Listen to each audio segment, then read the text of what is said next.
Jai Gurudev students, welcome back to Bhagavad Gita chanting. Yes, as you know, our class always begin with Omkara. Let us join our hands, chant Om for 3 times.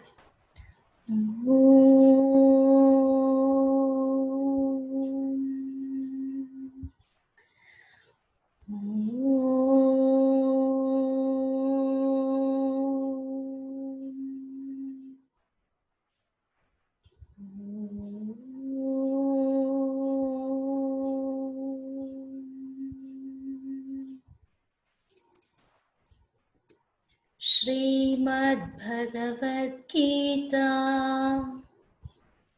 द्वितीयोऽध्यायः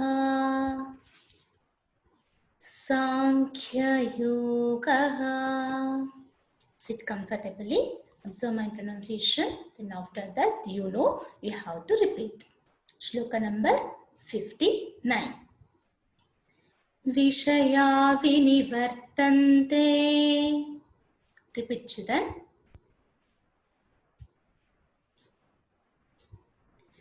निराहारस्य देहिनः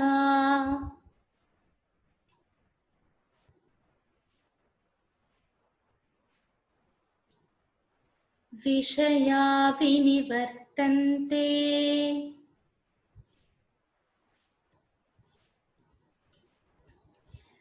निराहारस्य देहिनः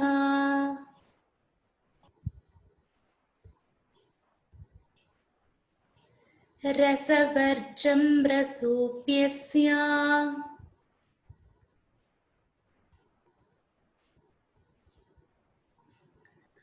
परं दृष्ट्वा निवर्तते.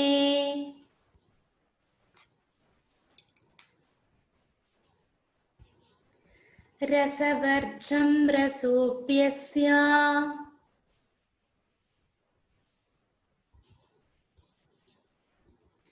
परं दृष्ट्वा निवर्तते.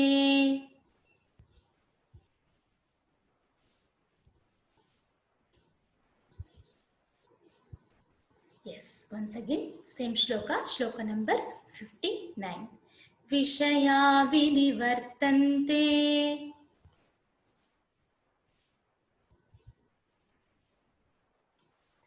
निराहारस्य देहिनः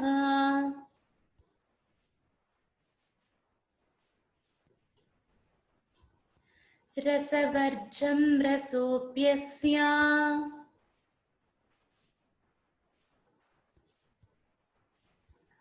परं दृष्ट्वा निवर्तते. Yes. Shloka number 60. यततो ह्यापि कौन्तेय. Repeat children.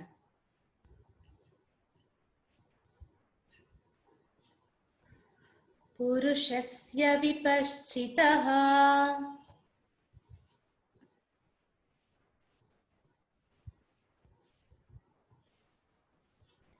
इन्द्रियाणि प्रमाथीनि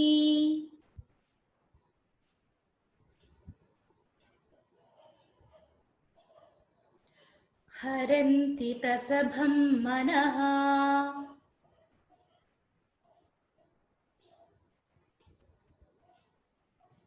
यततो ह्यापि कौन्तेय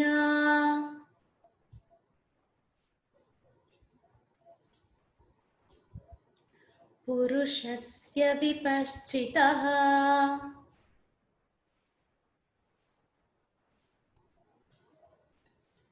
इन्द्रियाणि प्रमाथीनि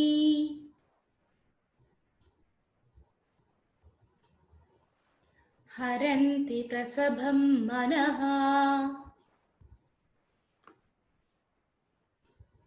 Next, shloka number 61. तानि सर्वाणि संयम्य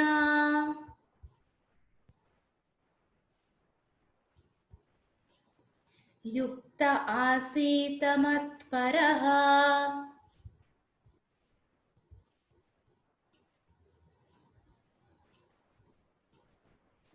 तानि सर्वाणि संयम्य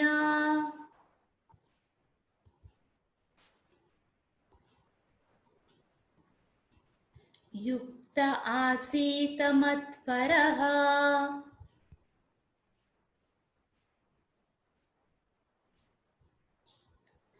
वशे हि यस्येन्द्रियाणि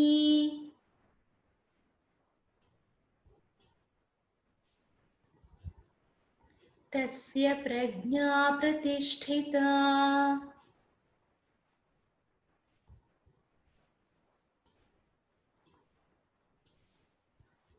वशे हि यस्येन्द्रियाणि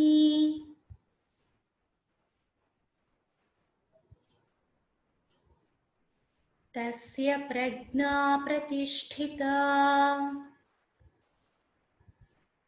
Yes, nice. We will repeat shloka number 61 once again.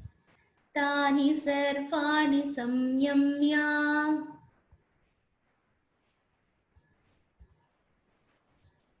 yukta asita matparaha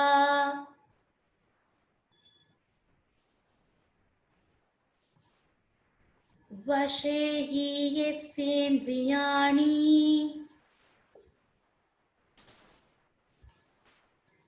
tasya prajna pratisthita. Yes, shloka number 62. ध्यायतो विषयान् पुंसः. Repeat children. संगस्तेषुपजायते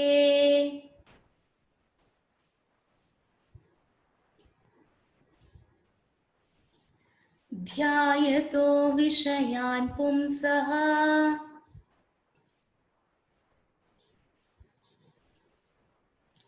संगस्तेषुपजायते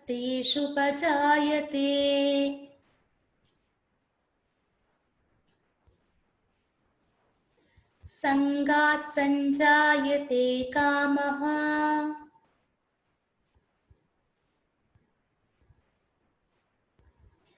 कामात् क्रोधोऽभिजायते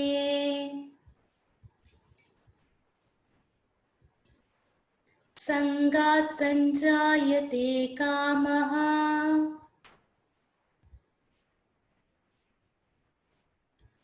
कामात् क्रोधोऽभिजायते. Yes, once again, shloka number 62. ध्यायतो विषयान् पुंसः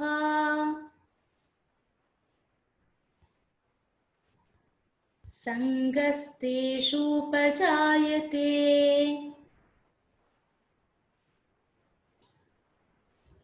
संगात् संजायते कामः कामात् क्रोधोऽभिजायते.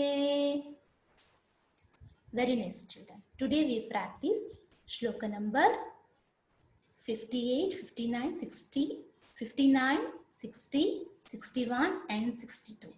Keep on practice. See you in next session. Jai Gurudev.